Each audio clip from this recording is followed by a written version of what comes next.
여러분 안녕하십니까. 조국 법무부 장관 후보자 인사청문회가 우여곡절 끝에 마무리되고 이제는 대통령의 시간이 다가왔습니다.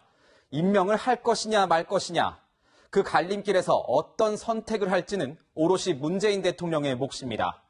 지금 이 순간 문 대통령의 깊은 고민은 검찰 수사와 맞물려 있습니다. 조 후보자의 부인 정경심 교수를 기소한 검찰의 초강수가 어떤 변수로 작용할까요? 검찰과 청와대에 각각 취재기자 나가 있습니다. 먼저 검찰로 가봐야겠습니다. 성혜란 기자, 검찰이 청문회 도중 후보자 부인을 기소한 배경이 궁금합니다. 어젯밤 검찰 분위기는 어땠습니까? 네, 검찰은 어제 이른 저녁 정경심 교수 공소장을 완성했지만 청문회가 끝날 무렵인 밤 10시 50분에야 법원에 공소장을 제출했습니다. 검찰은 심지어 청문회가 끝날 때까지도 이 사실을 함구하면서 보안 유지에 극도로 신경을 썼는데요. 법원이 공소장이 접수됐다는 사실을 확인한 뒤에야 공식적으로 기소 사실이 맞다고 확인하기도 했습니다. 청문회 도중에 기소 사실을 밝히면 청문회 방해 논란이 일 수 있다는 점 고려한 겁니다. 이 정 교수 조사 없이 기소한 것도 청문회에 끼칠 영향을 최소화하기 위한 결정이었습니다. 청문회 당일이나 직전에 소환하면 더 큰 비난에 직면할 수 있기 때문입니다. 검찰 관계자는 오늘 정 교수 기소에는 정치가 아닌 법리적 판단이 최우선으로 작용했다고 강조했습니다. 소환 조사 없이도 범죄 혐의가 충분히 입증됐고 공소시효가 만료된다는 걸 알고도 기소하지 않는 건 직무유기라는 겁니다. 그렇군요. 그렇다면 검찰의 기소 방침을 청와대가 미리 알았을지가 궁금합니다. 이동훈 기자, 문재인 대통령이 어제 오후에 귀국했잖아요. 기소 사실을 알고 있었습니까? 네, 청와대 관계자들의 얘기를 종합해보면 사전에 검찰로부터 기소 사실을 통보받지는 않은 것으로 보입니다. 다만 공소시효를 감안할 때 기소 자체는 예상 가능한 부분이었다며 애써 담담한 반응입니다. 하지만 내심 당황해하는 기색도 엿보입니다. 가뜩이나 조 후보자에 대한 부정적인 여론이 높은데 부인이 기소된 후보자를 법무부 장관에 임용하는 게 타당하냐는 비판적 여론에 촉각을 세우고 있습니다. 다만 청와대 내부에선 배우자의 기소가 임명 기류를 흔들 만한 사안은 아니라는 관측이 우세합니다. 아직까지 조 후보자가 직접 연루된 위법성은 드러난 게 없다는 겁니다. 그렇군요. 성혜란 기자, 기소를 했으니 소환 조사가 남은 셈인데 언제쯤 정 교수를 검찰청사로 부를까요? 네, 검찰은 일단 오늘 정경심 교수를 소환하지는 않았습니다. 일정 조율을 거쳐서 최대한 신속하게 조사하겠다는 방침입니다. 이 검찰은 우선 공소장에 담긴 동양대 총장상 위조 혐의를 비롯한 자녀 입시 비리 의혹을 조사한 뒤 사모펀드 투자를 둘러싼 의혹으로 수사를 확대하기로 했습니다. 검찰 수사팀은 오늘 청와대와 국회의 반응에도 촉각을 세우고 있는데요. 최근 특수부 검사를 추가 투입하고 대검 전문가를 지원받은 수사팀이 조 후보자로 빠르게 수사를 확대할 것으로 관측됩니다. 네, 검찰 수사는 이렇게 굴러가는데 결국 최후 결정은 문재인 대통령이 하겠죠.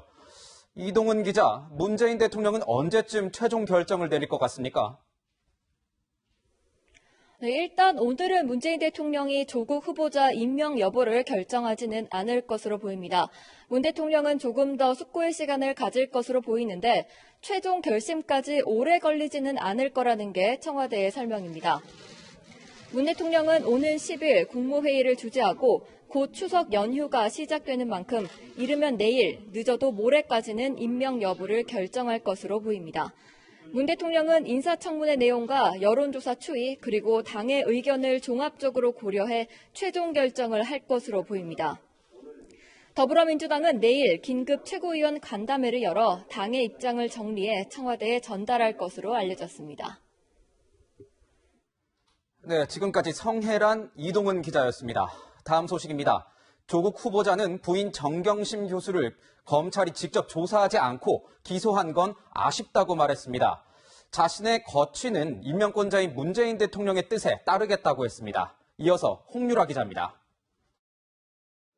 인사청문회를 마친 조국 법무부 장관 후보자. 잠시 뒤 부인 정경심 교수에 대한 질문이 쏟아집니다. 위치를 정해주면 제가 말하겠습니다. 이어 조 후보자는 검찰의 결정을 존중한다는 입장을 밝혔습니다. 하지만 피의자 소환 조사가 없었다며 아쉬움을 나타냈습니다. 피의자 소환 없이 기소가 이루어진 점에 있어서는 그래서 조금 아쉬운 마음이 있습니다.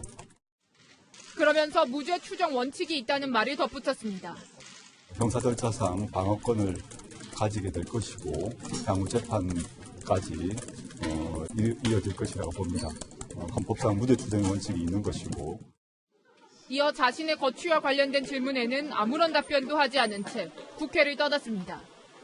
앞서 조 후보자는 청문회에서 고민해보겠다면서도 임명권자의 뜻을 따르겠다고 답했습니다. 저는 임명권자의 뜻에 따라서 움직이겠습니다. 제가 가벼이 마음대로 할 수 있는 사안은 아니라고 생각합니다. 당연히 고민을 할 것입니다. 이와 관련해 자유한국당은 정 교수가 기소된 것을 거론하며 자진 사퇴와 지명 철회를 요구했습니다. 채널A 뉴스 홍윤아입니다. 네, 여의도 습격 사건, 미친 늑대. 마치 영화 제목 같은데 어제 조 후보자 부인의 기소 소식이 알려진 후 민주당과 청와대 등 여권이 검찰을 향해 쏟아낸 말들입니다. 여권과 검찰이 돌이킬 수 없는 루비콘강을 건넌 것 같습니다. 박수유 기자의 보도입니다. 정경심 동양대 교수의 기소 소식에 더불어민주당은 정치 검찰이라는 표현까지 써가며 반발했습니다. 서초동에 있어야 할 검찰이 이곳 여의도 청문회장까지 왔다는 점입니다. 이것이 정치 검찰의 잘못된 복귀가 아니길 바랍니다. 그러면서 검찰개혁의 필요성을 강조했습니다. 국회의 인사검증을 무력화하기 위한 검찰의 행위는 오히려 검찰개혁의 당위성만을 입증하게 된 계기였습니다. 정의당은 조국 후보자를 이른바 데스노트에 올리지 않은 채 검찰의 수사 행태를 문제 삼았습니다. 검찰의 정치적 행위의 진위를 엄중히 따질 것이며 사법개혁에 대한 검찰의 조직적 대항에 대해서는 단호히 맞서 그 책임을 물을 것입니다. 청와대는 검찰의 기소에 공식 입장을 내놓지는 않았지만 청와대 참모들은 개인 자격으로 검찰 수사를 비난했습니다. 노영민 대통령 비서실장실 소속 조모 행정관은 어제 SNS를 통해 검찰의 참사위에 언론이 합을 맞춘다며 미쳐 날뛰는 늑대처럼 입에 하얀 거품을 물고 있다고 주장했습니다. 자유한국당은 검찰의 기소 결정을 비판하는 것은 검찰 스스로 범죄를 저지르라는 말과 같다며 여권의 태도를 비판했습니다. 채널A 뉴스 박수유입니다.